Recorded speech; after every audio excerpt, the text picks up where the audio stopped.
Ay, salamat at nakarating kagad tayo nagligtas. Mga kawal, kasalukuyan nga lakday ngayon si Rama Ibrahim kasama ang kanyang hukbo at ang hukbo ng Nereo. Padala kayo ng isang pulutong nasa lubong sa kanila. Ngayon din. Masusunod. Pwede po ba ako magtanong? Ano yon, Pau-Pau? Nakakatakot po na ang ina nila Ate Hara Danaya ay humaharap sa atin. Ano po ba nangyayari? Bakit po nasa masamang panig po siya? Masama ba talaga ang ina ng mga sangre? Hindi totoo yan, Ariana.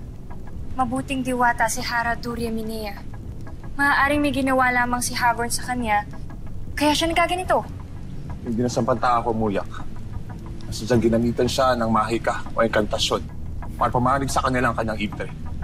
Pau-Pau, Ariana, si Minea ay matagal ko ng kaibigan at hindi matatawaran ang kanyang ginawang kabutihan at pagtatanggol sa Lirey at Encantadia.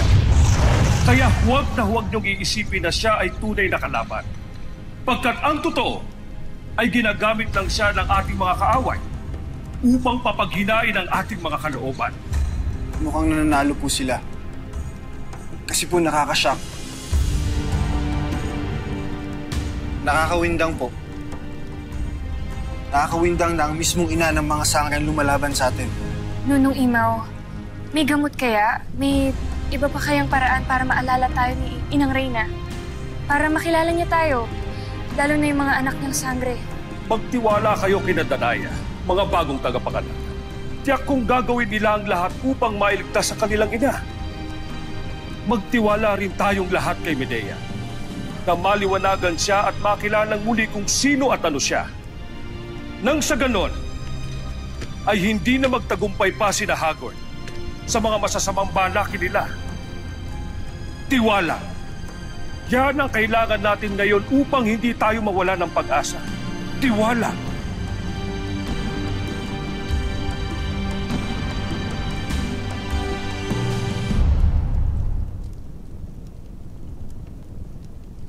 Ay, Minea.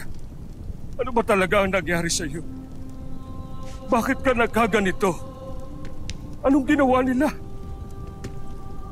Bakit nagtagumpay sila na ikaw ay mabago? Kay lungkot, Minea, na sa muli nating pagkikita ay nasa kabilang panig ka na, aking kaibigan. Masakit sa dibdib. Ay, napakasama sa pakiramdam. Lolo Imaw, pinapatawag niyo daw po kami. Oo, Pau-Pau. Halika kayo. Lumapit kayo at pagmasdan niyo ang setro at ang korona na yan. Ang setro at ang korona ni Inang Reyna Minea. Napakaganda.